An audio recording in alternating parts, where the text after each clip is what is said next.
بسم الله الرحمن الرحيم اقرأ باسم ربك الذي خلق خلق الإنسان من علق اقرأ وربك الأكرم الذي علم بالقلم علم الإنسان ما لم يعلم كلا إن الإنسان ليطغى أن رآه استغنى إن إلى ربك الرجعى أرأيت الذي ينهى عبدا إذا صلى أرأيت إن كان على الهدى أو أمر بالتقوى أرأيت إن كذب وتولى ألم يعلم بأن الله يرى كلا لئن لم ينته لنسفعا بالناصية ناصية كاذبة خاطئة فليدع ناديه سندع الزبانية كلا لا تطعه واسجد واقترب. بسم الله الرحمن الرحيم الحمد لله رب العالمين والصلاة والسلام على أشرف المرسلين سيد الأولين والآخرين سيدنا وحبيبنا وشفيعنا ونبينا مولانا محمد وعلى آله وصحبه أجمعين ورضي الله تبارك وتعالى عن قطب العارفين وإمام الصديقين مولانا أبي العباس أحمد بن محمد التجاني وخلفائه المهتدين وأهل طريقة الفائزين الرابحين وجميع المسلمين Amin ya rabbal alamin. Amma ba'd. Après avoir formulé les louanges à Allah subhanahu wa ta'ala, adressé les prières et salutations sur notre prophète Sayyidina Muhammad sallallahu alayhi wa sallam. Inch'Allah ta'ala, on va continuer l'exégèse de la sourate Al-Alaq. Et donc, lors de séances précédentes, donc, on était arrivé sur, donc, on a parlé donc de cette première signe coranique qu'Allah subhanahu wa ta'ala a créé l'être, a créé. Donc, c'est donc pour dire que Iqra bismi rabbika alladhi khalaq. Donc, Iqra qui signifie donc lit, mais surtout réunit, regroupe la totalité des sciences. Bismi rabbika au nom donc de ton Seigneur responsable de l'évolution. Donc, qui est donc le Seigneur administrateur et de qui, ka c'est toi. Donc, c'est-à-dire Sayyidina Muhammad sallallahu alayhi wa sallam. On en avait parlé donc de l'esprit mohammedien et aussi de son importance et de pourquoi Allah subhanahu wa ta'ala a tout créé et a fait surgir toutes les formes de science à travers cet esprit mohammedien sallallahu alayhi wa sallam. Et donc Allah subhanahu wa ta'ala, allazi, c'est lui qui khalaqa a créé. Vous voyez, la création, c'est la génération donc de qu'Allah subhanahu wa ta'ala fait de toutes choses, mais à partir d'autres choses. C'est pour cela que quand il utilise le terme khalaqa, c'est pour dire qu'il a créé, mais à travers autre chose. C'est là où c'est pour ça qu'il continue. En fait, il faudrait comprendre que il y a khalaqa et le nom divin qui en ressort, c'est al-khaliq ou al-khallaq. Comme Allah a dit, Bala wa huwa al-khallaq al-alim. Donc dans la sourate Yasin, à la fin, dit si, huwa al-khallaq, c'est lui le créateur suprême. Al-khallaq. Alim, donc c'est lui qui est le savantissime. Il y a aussi Al-Khaliq. Allah khaliqu kulli shay'in wa huwa ala kulli shay'in wakil. Allah subhanahu wa ta'ala dit que c'est Allah qui a créé donc dans la sourate As-Zumar. Donc Allah a créé toutes choses. Et le créateur, bi khaliqu kulli shay'in, est le créateur de toutes choses. Wa huwa ala kulli shay'in wakil, et c'est lui le garant de toutes choses également. Et il y a aussi, donc, Wallahu al-Khaliq al-Bari al-Musawwir. C'est lui, Allah subhanahu wa ta'ala, qui est al-Khaliq, donc le créateur. Et il y a des noms qui se rapprochent de ce nom Khalaqa. C'est-à-dire qui vient, par exemple, de Bara'a. Bara'a, c'est la création d'origine. C'est-à-dire, à l'origine, créer quelque chose au point de départ. C'est-à-dire que, donc, à l'origine, donc, c'est une forme de création absolue. C'est ce qu'on appelle le nom qui en provient, c'est Al-Bari. Donc, Al-Bari, c'est celui qui qui crée la chose. Il y a aussi al-badi'u, donc bada'a qui signifie inventer. Et al-badi'a, c'est l'inventeur. C'est-à-dire qu'Allah subhanahu wa ta'ala est al-badi', comme quand il dit dans la sourate al-Baqarah, badi'u as-samawati wal ardi idha qada amran fa innama yaqulu lahu kun fayakun. Allah est l'inventeur des cieux et de la terre, et s'il veut quelque chose, s'il désire quelque chose, il lui dit soit et il est. Ou en tout cas, s'il décrète quelque chose, qada, s'il code et codifie quelque chose, il lui dit soit et il est. Et quand il y a aussi le nom, donc c'est quoi Al-Badi'? Donc c'est celui qui a créé les choses sans avoir, c'est-à-dire qu'il les a inventées, c'est-à-dire que donc il les a créées sans qu'il y ait auparavant quelque chose de semblable ou quelque chose de modèle, donc un modèle auparavant. C'est ça Al-Badi'. Et donc l'inventeur suprême, c'est Allah subhanahu wa ta'ala. Parce que l'être humain, en fait, euh, n'est pas dans une forme d'invention. Parce que l'invention, quand on invente quelque chose, c'est que on a produit quelque chose sans qu'il y ait préalablement un modèle ou bien un exemple ou ne serait-ce qu'une maquette sur laquelle ou en tout cas on est inspiré de quoi que ce soit pour faire cette chose-là. Et ça, l'être humain n'en est pas capable. Mais quand on dit que l'être humain invente, c'est parce qu'il est dans une forme de bricolage. Donc, il bricole, il fait quelque chose, il essaie de voir si ça va marcher, il sait ça marche, il dit qu'il l'a inventé. Mais il le fait à travers donc une base de données. C'est-à-dire qu'il se dit que, tiens, je sais que le ciel existe, donc je vais construire un toit qui va être à l'exemple du ciel. Voilà. Donc, s'il n'y avait pas eu de ciel, l'être humain n'aurait pas eu une pensée qui pourrait lui donner donc la possibilité de créer ou en tout cas de produire, de fabriquer un toit. Voilà. Par exemple, si le fait qu'il a envie de dormir, l'être humain, de manière archaïque, donc dort, donc se couche sur le sol, abat le sol, il se dit que, tiens, est-ce que je ne peux pas prendre des pailles, les regrouper pour pouvoir avoir le lit, là, je peux dormir. Et à partir de ce moment-là, maintenant, à travers maintenant cette modélisation, il va parfaire donc les lits. Voilà, jusqu'à aujourd'hui, on a ces formes de lits qu'on a. Peut-être que demain, il y aura d'autres formes de lits. Mais en tout état de cause, c'est que il y a d'abord une base. Voilà, il y a d'abord un modèle. Voilà. Quand l'être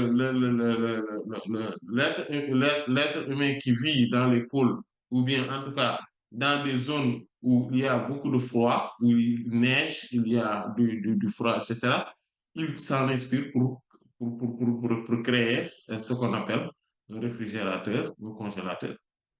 Voilà, il se base sur ce modèle-là pour dire que, mais tiens, je vois l'utilité du froid. Voilà, là, j'ai remarqué que la viande, quand je le mets donc au contact du froid, donc à l'air libre,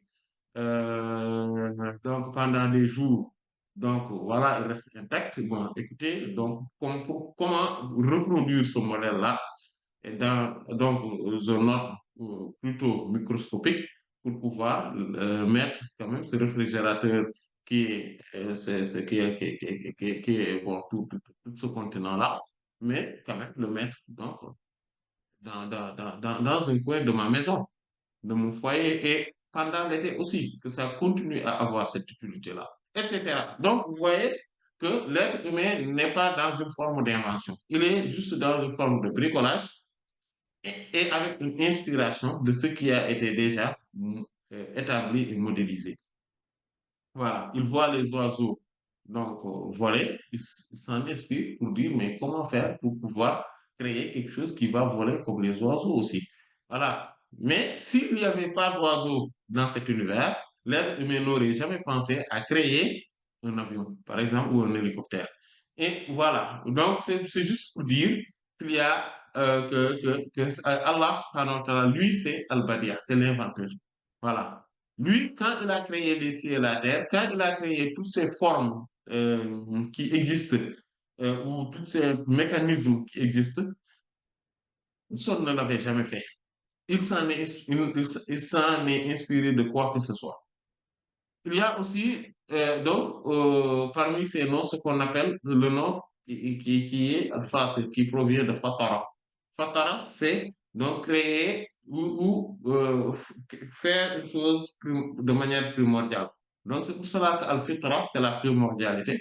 Et Al-Fatir, c'est le créateur primordial. C'est quoi? C'est que toute chose, c'est lui qui l'a débuté et il a débuté à travers un point. Donc, et à travers ce point-là, tout est parti. Même l'univers est parti d'un point focal, donc de volume indéterminé, dont les scientifiques disent par de volume zéro, mais indéterminé, et de densité illimitée, infinie, où c'est pour cela que l'univers, quand il y a cette forme donc de détachement, donc ou que eux ils disent d'explosion, mais en réalité c'est une forme tout simplement de dislocation, et donc de séparation donc des condensés, donc de séparation des entités condensées, et que Allah subhanahu wa ta'ala a fait que donc l'univers voilà, est en perpétuelle expansion. Donc, mais tout est parti d'un seul point, c'est lui Al-Fatir. Donc c'est pour ça qu'il dit Fatir samawati wal ard, c'est lui qui a créé de manière primordiale donc les cieux et la terre. Et il a tout créé aussi donc de manière primordiale, c'est-à-dire et tout part d'un seul point. Même l'être humain, la créature de l'être humain, par exemple, part d'un atome ou d'un spermatozoïde. Voilà, et voilà, d'une ovule, d'une cellule, etc. Tout part d'un seul point. Et Allah, subhanahu wa ta'ala, à travers ça, il crée toute chose depuis sa primordialité, et donc l'étang donc fait que ça grandit et que cela a la forme qu'elle a. Et donc ça c'est la créature d'Allah subhanahu wa ta'ala. Donc khalaqa. Donc c'est Fatir. Il y a aussi le verbe sawara. Sawara, c'est donner une forme, une image. Et donc, Allah subhanahu wa ta'ala, c'est Al-Musawwir. Donc, parmi ces noms, il y a Al-Musawwir. Donc, on avait vu Sawwarakum fa ahsana suwarakum. Donc, comme on l'avait vu dans la sourate Tahabun, lorsqu'on faisait l'exégèse de cette sourate-là, où Allah subhanahu wa ta'ala dit que c'est lui qui vous a donné forme et il a embelli. Donc, il a excellé et donc la forme qu'il vous a donnée. Donc, l'être humain a la meilleure des formes possibles. Donc, comme il a dit également dans une autre sourate, la sourate At-Tin, وَلَقَدْ خَلَقْنَا الْإِنسَانَ فِي أَحْسَنِ تَقْوِيمٍ. Donc, nous avions créé l'être humain dans la forme la plus rectiligne possible. Donc, la plus jolie, la plus parfaite. Et donc, c'est celui-là qui donne la forme à toute chose, donc, et qui la crée donc de la manière la plus belle. Donc, ce qui fait que l'univers est jalonné de beauté. Donc, partout, on a de la beauté. Et donc, c'est cela qu'on appelle Al-Musawwir. Celui-là qui est Al-Musawwir, donc qui donne forme à toute chose. Et il a créé donc beaucoup de choses donc différentes avec beaucoup de formes différentes. Que ça soit donc des entités animées, donc qui sont des animaux vivantes ou inanimés tout simplement. Donc Allah subhanahu wa ta'ala donne toute chose sa forme. Et donc quand on regarde, on a donc Al-Khaliq, Al-Bari', Al-Musawwir, Al-Badi'u, et on a Al-Fatir. Donc, on a 5 noms qui se ressemblent, et à chaque fois, quand Allah subhanahu wa ta'ala parle utilise donc l'un, donc cela englobe les 4 autres. Voilà, cela englobe les 4 autres. Mais quand il les met côte à côte, donc chaque nom prend son sens, son propre sens, sa propre signification. Donc, et là, Allah subhanahu wa ta'ala, donc, qu'est-ce que cela veut dire maintenant, khalaqa? Qu'est-ce qui différencie khalaqa, donc al-khaliq, donc le créateur, par rapport à tous les autres? Si on voit, on a quand même expliqué les autres, mais al-khaliq, c'est qui? C'est celui qui a créé, mais à partir de quelque chose. Donc, qu'est-ce que cela voudrait dire? Parce que quand on parle de la création, khalaqa, Allah subhanahu wa ta'ala, à chaque fois qu'il utilise le terme khalaqa, sachez que c'est à partir de quelque chose. C'est pour cela qu'ici, il dit, il a créé al-insan, l'être humain, min alaq, à partir de l'adhérence. Donc, vous voyez, donc, c'est-à-dire que à chaque fois qu'Allah subhanahu wa ta'ala utilise le terme khalaqa, c'est à partir de quelque chose. C'est pour cela que nous avions vu que Allah subhanahu wa ta'ala a créé l'existence tout entière, tout entière. Donc, le premier khalaqa, c'est ça. Donc, c'est celui qui a créé l'existence. C'est pour ça que les deux khalaqa n'ont pas la même signification. Le premier khalaqa là signifie que lui, il a créé les choses, mais à partir, donc lui qui est le Seigneur responsable de l'existence et de l'évolution, donc de Ka, c'est-à-dire toi, l'esprit donc du prophète Mohammed sallallahu alayhi wa sallam. Et donc, c'est khalaqa. Donc, à travers cet esprit, Allah a créé. Donc, c'est pour cela que on voit, comme on l'avait souligné lors de la séance précédente, qu'Allah subhanahu wa ta'ala, dans 11 ayats, donc dans 11 signes coraniques, Allah subhanahu wa ta'ala précise qu'il a créé à tout à travers, il dit bil haqq. Ma khalaqna as-samawati wal arda wa ma baynahuma illa bil haqq. الذي خلق السماوات والأرض بالحق, etc. Donc, وما خلقناهما إلا بالحق, ainsi de suite. Donc, dans ces ayats-là, Allah subhanahu wa ta'ala précise qu'il a créé les cieux et la terre, et ce qui est entre les deux, il dit par al-haqq, le vrai incarné, le vrai qui est donc l'envoyé d'Allah sallallahu alayhi wa sallam. C'est par lui, c'est à travers lui, par lui que tout a été créé. Et là, il parle de maintenant de khalaqa, il parle pas, il particularise l'être humain. Là, il dit khalaqa al-insana min alaq. Donc, les deux khalaqa n'ont pas la même signification. Le premier est plus global et englobant par rapport à toute la création, l'univers tout entier et l'existence, on va dire, à travers là, le prophète Mohammed sallallahu alayhi wa sallam. Et là, dans une forme, donc en cascade de manifestations, l'être humain est réapparu en étant créé, lui, par l'adhérence. Et donc, quand on regarde Allah subhanahu wa ta'ala dit,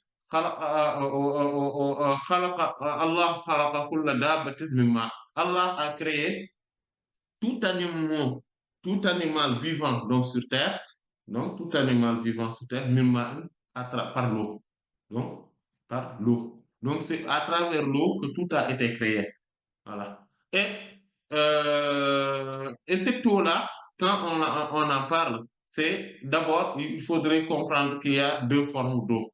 Il y a donc l'eau que nous connaissons, l'eau naturelle, et il y a l'eau qui est la réalité du prophète Mohammed sallallahu alayhi wa sallam depuis la primordialité. C'est là, ça aussi, on l'appelle l'eau. C'est pour cela qu'il dit وَجَعَلْنَا مِنَ الْمَاءِ كُلَّ شَيْءٍ حَيٍّ أَفَلَا يُؤْمِنُونَ. Et Allah dit que nous avons créé l'eau, donc de l'eau, toute chose vivante.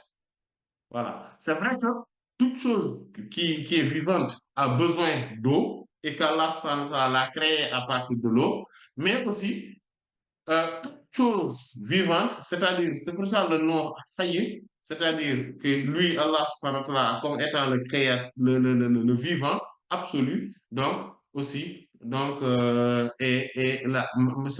nom-là s'est manifesté à travers l'eau. Donc, c'est-à-dire le prophète Mohammed sallallahu alayhi wa sallam, qui est l'eau originelle.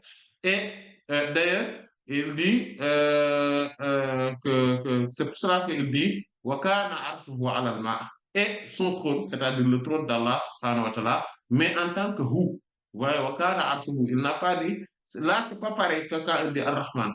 Non, c'est pas le trône du tout miséricordieux. Non, c'est le trône d'Allah subhanahu wa ta'ala en tant que l'être non manifesté, en tant que l'essence inaccessible, impénétrable. Et là, il dit que son trône s'est établi sur l'eau, c'est-à-dire sur la réalité mohammedienne. Sallallahu alayhi wa sallam. Donc, il faudrait bien comprendre cet aspect-là de l'eau. Maintenant, quand on prend aussi, quand on parle aussi de l'eau qui fait partie des quatre éléments, c'est-à-dire des quatre éléments, c'est-à-dire l'eau, le feu, la terre et l'air. Donc, ces quatre-là, donc qu'on appelle al-anasir al-arba'a, donc les quatre éléments donc de la nature originelle. Donc, quand on parle de ces quatre éléments-là ne sont pas comme ceux dont on connaît ici. Mais ceux dont on connaît ici proviennent de ces réalités là-bas. Donc, ça aussi, il faudrait le comprendre ainsi. L'autre chose, c'est que quand Allah subhanahu wa ta'ala dit avoir créé donc aussi l'être humain de l'eau, il dit, donc quand il dit, parce que ce n'est pas différent de l'adhérence totalement, parce qu'il dit aussi dans une autre ayah, il dit, فَلْيَنْظُرِ الْإِنسَانُ مِمَّا خُلِقَ, il dit, خُلِقَ مِنْ مَاءٍ دَافِقٍ. Allah subhanahu wa ta'ala il dit, l'être humain ne voit-il pas de quoi il a été créé? Il dit, il a été créé donc de l'eau, de l'eau qui éjectée, de l'eau éjectée. Donc, donc c'est le sperme. Et donc, on voit à partir de de tout cela que quand on parle de khalaqa, ce qu'on a voulu dire, c'est que quand Allah parle de khalaqa, c'est-à-dire qu'il a créé, c'est à partir de quelque chose. Voilà, c'est ce qu'on a voulu démontrer. Donc, dans toutes les ayats où Allah parle de il a créé, il dit par, pour la plupart du temps. Et s'il ne le précise pas, il faudrait regarder l'insinuation. C'est-à-dire que qu'est-ce que dans l'ayah, ou en tout cas dans un autre texte sacré, nous montre que c'est à partir de quoi qu'Allah a créé ça. Comme par exemple quand il dit, il dit dans Ar-Rahman allama khalaqal insana allamahul bayan الشمس والقمر بحسبان والنجم والشجر يسجدان والسماء وزن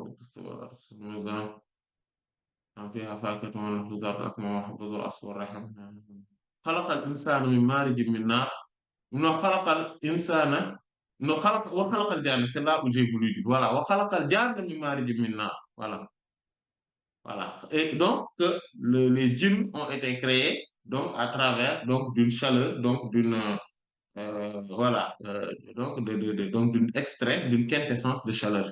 Et donc, on voit le feu, voilà, du feu. Donc, on voit que donc, voilà, وخلق الإنسان من صلصال كالفخار وخلق الجان من مارج من نار. Donc, l'être humain a été créé donc de l'argile, voilà, de l'argile qui a été chauffée. صلصال كالفخار. Mais par contre, وخلق الجان من مارج من نار. Vous voyez? Donc, et là, on voit donc l'origine de la chose. C'est pour ça qu'il faudrait bien comprendre cette création-là. Voilà. Donc, Allah subhanahu wa ta'ala n'a pas créé à partir du néant, comme, non, non, non. Euh, mais il a créé alors qu'il y avait le néant. Ce n'est pas pareil. Donc, khalaqa an Adam, mais pas min Adam. Il n'a pas créé à partir du néant, non. Mais il a créé, il a fait exister alors que, donc, une chose qui était totalement dans l'inexistence. Voilà. Mais à partir de quelque chose. Voilà. Toujours à partir de quelque chose. Voilà. Donc, ça, il faudrait qu'on le comprenne. Et là, Al-Insan, c'est l'être humain de manière générale. Là, comme on verra que le mot Al-Insan est venu sur cette sourate plusieurs fois. Donc, on le voit déjà ici. Khalaq al-insan min alaq. Et ici, on vit Allama al-insana ma lam ya'lam. Et il dit Kalla innal insana la yatgha, il est où encore? Voilà, il est là. Innal insana la yatgha. Donc, on voit que le mot al-insan est apparu dans cette sourate 3 fois. Et à chaque fois, il a un sens différent.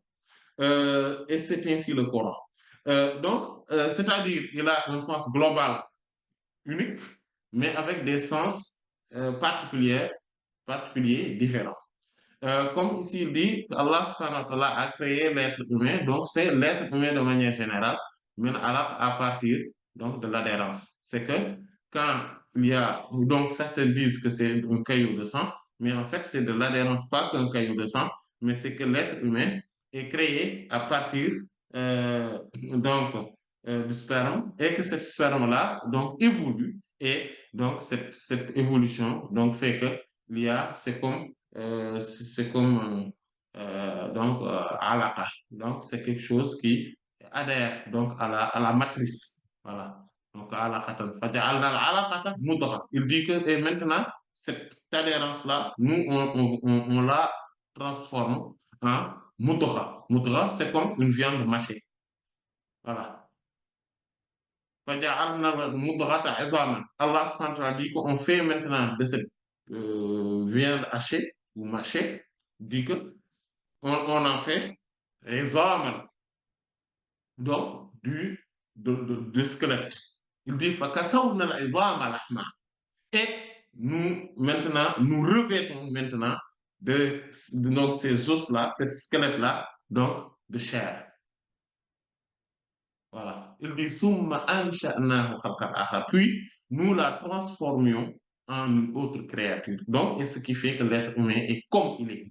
Et voyez-vous, par la génie ou l'ingéniosité d'Allah subhanahu wa ta'ala, on voit très bien qu'à chaque fois, toute chose est créée. Et donc, l'être humain, les êtres humains se ressemblent. Ils se ressemblent du début à la fin. Donc, dans le passage de leur création, du début à la fin, tout le monde se ressemble. Et tout le monde est différent. Allah subhanahu wa ta'ala crée tout le monde avec le même processus, avec les mêmes ordres de grandeur, et pourtant, à chaque fois, l'être humain est différent de l'autre. Chaque être humain devient différent. Vous savez pourquoi? Parce que Allah subhanahu wa ta'ala ne crée jamais une chose deux fois. Jamais. À chaque fois qu'il crée une chose, c'est fini, il va recréer quelque chose d'autre. C'est-à-dire que chaque chose a sa singularité et ses particularités. Ça, c'est toute chose. Voilà. Et Allah subhanahu wa ta'ala nous montre aussi à travers cela que chaque être humain, Allah subhanahu wa ta'ala s'est préoccupé de lui de manière particulière afin qu'il soit ce qu'il est, afin qu'il devienne ce qu'il est devenu, afin qu'il ait ses particularités, ses privilèges qui lui sont intrinsèques et qui lui sont propres. Ça c'est Allah subhanahu wa ta'ala qui agit de la sorte. Donc, lui, il fait ce qu'il veut. Et il particularise chacun. Chacun parmi les êtres humains est singulier. C'est un singleton. Vous connaissez les singletons en mathématiques. C'est quelque chose c'est quelque chose qui n'a pas de semblable dans son univers, dans son ensemble. Donc, c'est un singleton. Et tous les êtres humains sont des singletons. Personne ne ressemble à personne d'autre depuis le début de la création jusqu'à la fin. Personne. Allah a particularisé tout à chacun pour lui montrer combien il s'est occupé de lui, combien il l'aime, combien il lui particularise et le favorise de choses qu'il n'a jamais donné à qui que ce soit et ne donnera plus jamais à qui que ce soit. Mais parfois, c'est peint et c'est subtil, la manière dont Allah subhanahu wa ta'ala le fait.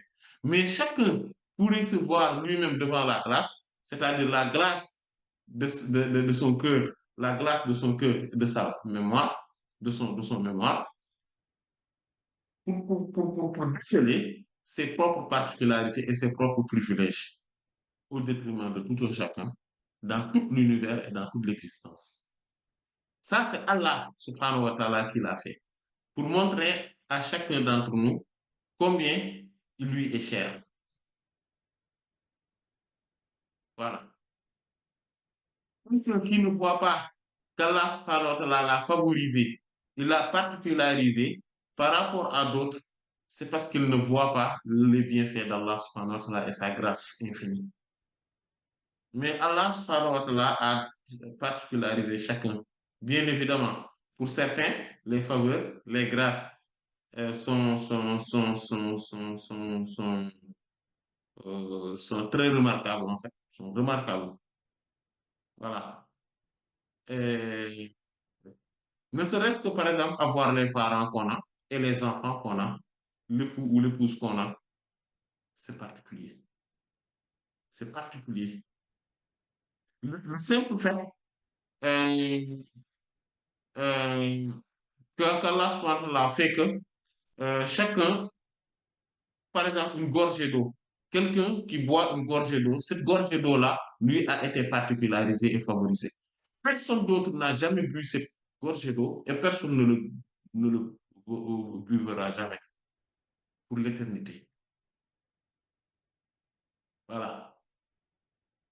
Et par exemple, une bouffée d'oxygène que quelqu'un inspire et expire, cette bouffée particulièrement d'oxygène, personne ne l'a jamais respirée et personne ne le respirera plus jamais.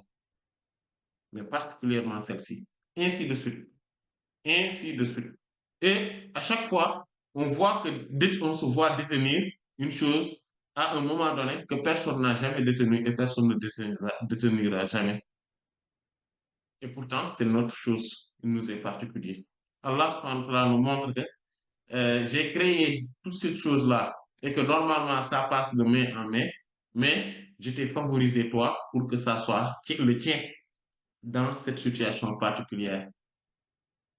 Donc je te particularise, je te favorise. Rien que par rapport à ça, Allah subhanahu wa ta'ala a particularisé tout un chacun. Voilà. Et que tout un chacun doit voir les faveurs d'Allah subhanahu wa ta'ala, c'est bien fait. Chacun d'entre nous, l'habit là qu'il porte aujourd'hui, le vêtement qu'il a porté aujourd'hui, c'est son habit à lui, c'est son vêtement à lui et à lui seul. Personne ne le partage avec lui. Et il le porte aujourd'hui, là maintenant, et c'est son privilège, c'est sa faveur. Voilà. Donc c'est comme ça qu'il faudrait savourer, d'accord, les faveurs d'Allah subhanahu wa ta'ala. Maintenant, parlons pas des choses qui sont plus particulières. Quand on est à la recherche de quelque chose, quand on est dans certaines démarches, quand on veut quelque chose, voilà, tout de suite et maintenant, ou dans un futur proche, quand on a une certaine ambition, et qu'Allah subhanahu wa ta'ala nous favorise à obtenir cela. Ou bien quand on veut échapper à un certain fléau, et qu'Allah subhanahu wa ta'ala nous favorise en nous le donnant. On se sent particularisé, favorisé. Parce qu'il y en a tant d'autres personnes, des milliers et des milliers de personnes, ou des millions de personnes dans ce monde qui ne l'ont pas. Si aujourd'hui, par exemple, vous arrivez à boire de l'eau et que de l'eau potable, jusqu'à être, jusqu'à avoir la satiété, sachez que vous êtes parmi les 5% de la population mondiale les plus favorisés. Parce que 5% de la population mondiale seulement ont cette faveur-là de pouvoir boire de l'eau propre, euh, comment dire, euh, propre à la consommation, qu'on dit, il y a un terme là, l'eau potable, voilà, de l'eau potable, etc. Et que, euh, et que vous l'avez bu au moment où vous l'avez voulu boire, à cette idée. Ne serait-ce que sur ce plan-là, ça c'est une faveur immense de la part d'Allah subhanahu wa ta'ala. Et il faudrait savoir les savourer, ces faveurs. Voilà. Avant-hier, ou non, en tout cas dans la semaine, j'ai entendu parler d'un journaliste qui était allé au tribunal de Dakar pour assister, non pas au tribunal, à la section de recherche, pour assister à une convocation d'une certaine personne. Il disait que cette personne-là s'était évanouie parce qu'il y avait de la chaleur et les conditions étaient difficiles. Et que c'est une femme, hein, donc journaliste, avait même commencé à, voilà, il y avait une personne qui lui a aidé donc avec les secours là, les premiers secours. Parce que tellement que il y avait une chaleur attente et il était fatigué, peut-être que aussi, bon, c'est les conditions de travail, voilà, c'était compliqué. Au même moment, nous, on est dans un terrain, dans un climat voilà, il ne fait ni très chaud, ni très froid, voilà, etc. C'est une faveur, ça. Ou en tout cas, on était à l'abri de cette forme de chaleur au même moment. On savourait peut-être notre glace, notre jus. ou une boisson qui était fraîche. Voilà, on était peut-être dans un endroit climatisé. Voilà. Mais peut-être aussi très insouciant de la faveur d'Allah, subhanahu wa ta'ala. Très inconscient. Et ça, ne serait-ce que, en fait, ça, c'est un petit exemple. Mais ne serait-ce que ceux qui sont dans les pays en guerre, et il suffit de prendre l'avion, de voler à peu près 2 heures, 3 heures de temps, 4 heures de temps maximum, et on tombe, on arrive dans un pays où il y a la guerre, il y a des bombardements, il y a des tueries en permanence. La majorité d'entre nous n'ont jamais vu, nous avons jamais vu, jamais vu une personne morte dans la rue parce qu'on lui a tiré une balle dans la tête. Jamais. On n'a jamais vu ça, nous, la plupart d'entre nous. Il y a pourtant dans des pays qui nous sont très proches où les gens marchent à côté des cadavres parce qu'ils en ont eu l'habitude de les voir. Imaginez quel traumatisme pourrait assister ces types de personnes-là. Alors que nous, on est là en train de râler. Oui, c'est compliqué, la vie est trop chère, oui, c'est tout. Voilà, il n'y a plus de travail, oui, nous, voilà, c'est compliqué, oui. Voilà, on râle, on râle, on râle, on râle, jusqu'à oublier même les faveurs qu'Allah subhanahu wa ta'ala nous a données. On ne se concentre plus sur les faveurs d'Allah, on ne s'affole plus les bienfaits d'Allah subhanahu wa ta'ala, les jouissances, les délices dont Allah subhanahu wa ta'ala nous fait bénéficier. On est là en train de râler. On est là en train euh, de- d'être dans voilà, euh, voilà, dans des critiques, des polémiques, voilà, on est là en train de se soucier, en fait, des choses qui ne sont réellement pas des soucis. On est là juste pour accéder, en tout cas, pour augmenter ou, en fait, c'est pour améliorer notre luxe. C'est juste ça dont on râle. C'est comme si que le monde s'est retourné. Le monde s'écroule sur nos têtes ou sous nos pieds, alors qu'il n'en est rien. C'est parce que juste qu'on a été ingrat. On est incapable d'avoir cette gratitude envers Allah subhanahu wa ta'ala. On est incapable d'avoir cette souciance, cet éveil de conscience par rapport aux faveurs d'Allah subhanahu wa ta'ala. Là, je parle d'une généralité. Je ne parle même pas des particularités dont chacun pourrait voir les facilités qu'il a. Si aujourd'hui on est arrivé là, et nous tous, là, on s'assoit là, autour de cette table-là, comme on dit, cette table virtuelle, c'est parce que à un moment donné de notre vie, nous avions eu une éducation où nous avions bénéficié des conditions dont beaucoup parmi nos congénères n'ont pas bénéficié. C'est pour cela qu'aujourd'hui, on a cette capacité d'être là, en train de parler de ça. Oui. Parce que d'autres sont nés dans des conditions telles qu'ils ne peuvent jamais rien apprendre. Rien. Ils ne peuvent pas aller à l'école. Ils ne peuvent pas apprendre. Ils ne peuvent rien parce qu'ils n'ont même pas la tête à ça. Ils sont des enfants de la rue. Depuis qu'ils sont nés, ils ne se sont jamais couchés sur un matelas. Jamais.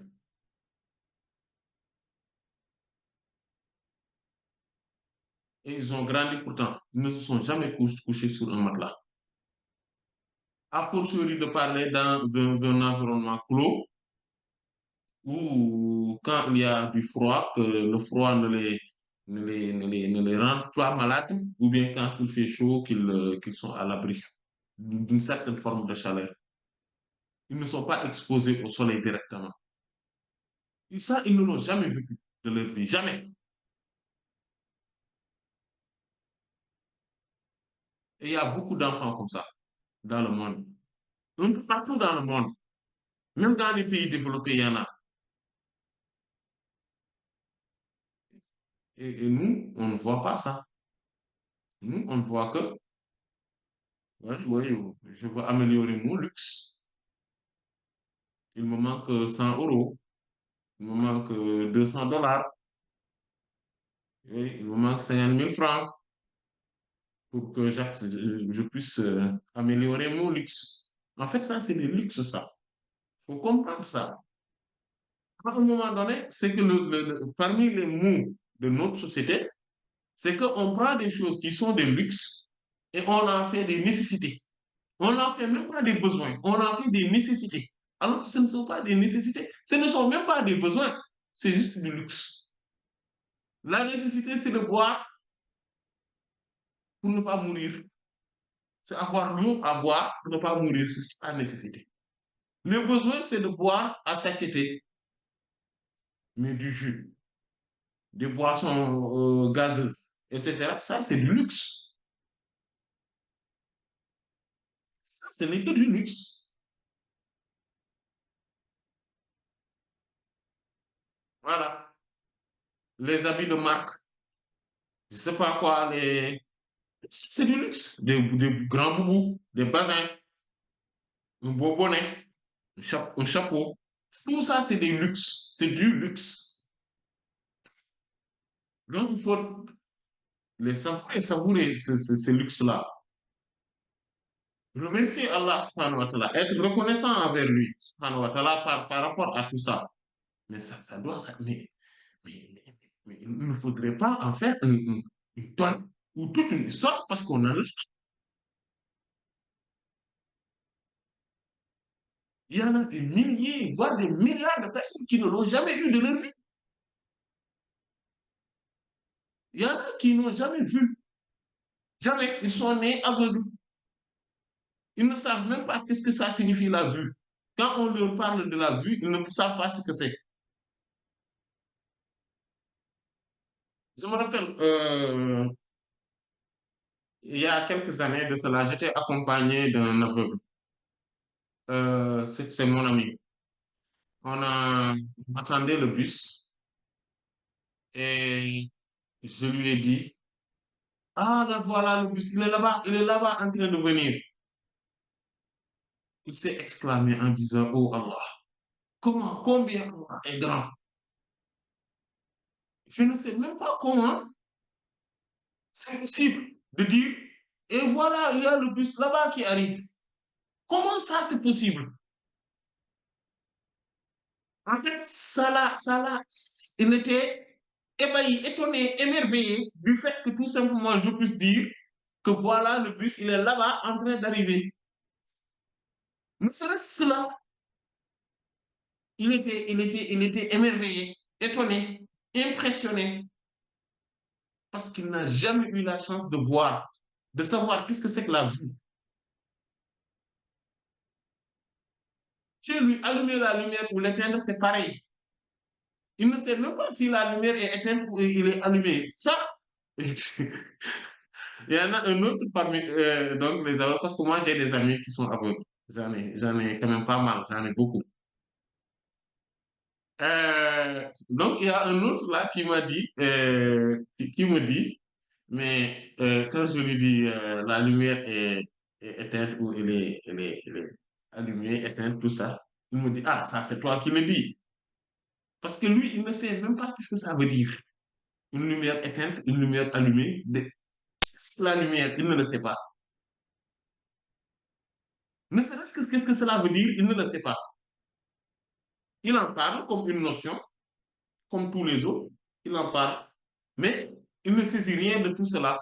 Juste qu'il en parle quand même, il raisonne avec, de la manière dont les gens ont l'habitude de raisonner. Mais il ne sait pas qu'est-ce que c'est. Les couleurs là, un habit, c'est que c'est bleu, c'est jaune, c'est rouge, c'est vert. Il ne le sait pas. Il ne sait pas ce que ça veut dire. Vous imaginez? Si on enlève ça, nous, de notre vie, qu'est-ce qu'on allait... Après, aujourd'hui, imaginez d'un seul coup qu'Allah nous en préserve, mais d'un seul coup qu'Allah nous éprouve de la cécité. D'un seul coup, on devient aveugle. Au moins, nous, on va se reconnaître. Si on demande est-ce que c'est bleu, on nous dit oui, donc je sais que c'est bleu et ça peut aller avec, etc., autre chose, etc. On a une idée, mais eux, ils n'ont jamais eu d'idée par rapport à ça. Aucune idée.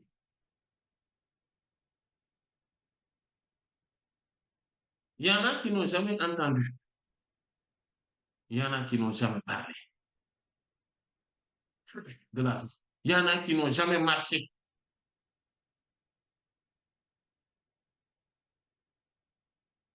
il y en a qui sont nés à l'hôpital, grandis à l'hôpital, ils vont mourir à l'hôpital.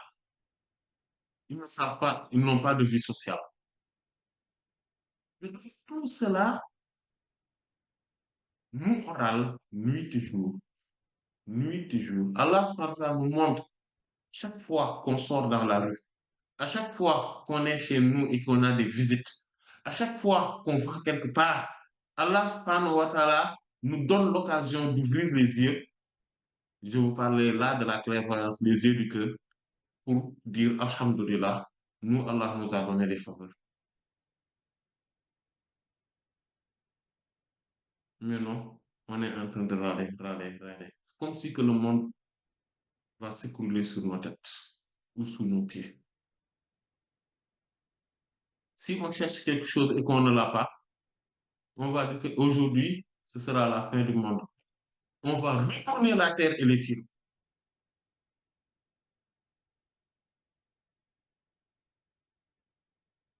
Au lieu de dire Alhamdulillah, c'est Allah qui l'a voulu ainsi.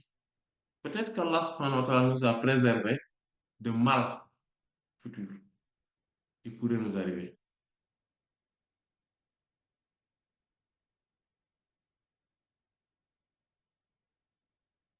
Donc, Allah a créé donc l'être humain à partir de l'adhérence. Allah l'a favorisé. Allah a fait que chacun est particulier. Il est particulier, même s'il ressemble à quelqu'un d'autre, même des jumeaux ne sont jamais identiques. Ils se ressemblent, mais pas identiques. Chacun a sa propre identité.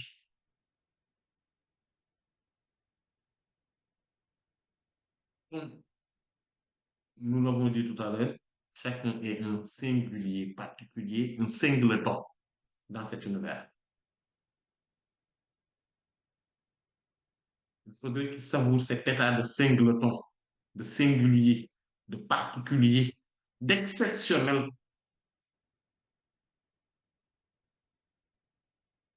Ne ressemble exactement à personne d'autre, à part à lui-même. Et ça, ce que cela signifie, c'est qu'il y a des manifestations divines en lui qui est différent, qui sont différentes de toute autre créature. C'est ça ce que ça signifie. Parce que tout ce qui se manifeste s'est manifesté à travers une manifestation divine. Donc, de ses noms et de ses attributs. Donc, si on est différent de notre personne, c'est parce qu'on n'a pas les mêmes manifestations divines à tout point de vue. C'est ce que ça signifie. Donc, on va s'en tenir, Inch'Allah. Euh, bien évidemment, s'il n'y a pas de questions, bon, j'irai activer le micro. Allah en sait davantage. Donc, Allah ta'ala alam. Wa sallallahu ala sayyidina Muhammadin wa ala alihi wa sahbihi ajma'in. Subhana rabbika rabbil izzati amma yasifun wa salamun ala al-mursalin. Alhamdulillahi rabbil alamin.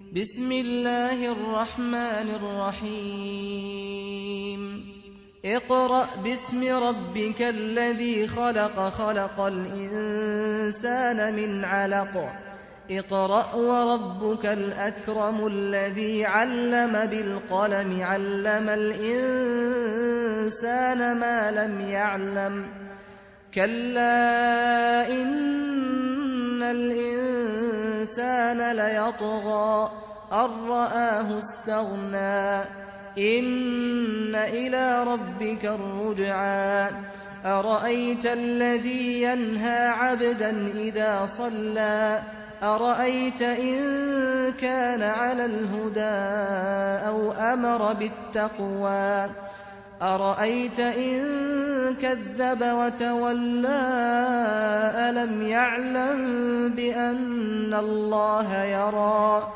كلا لئن لم ينته لنسفعا بالناصية ناصية كاذبة خاطئة فليدع ناديه سندع الزبانية كلا لا تطعه واسجد واقترب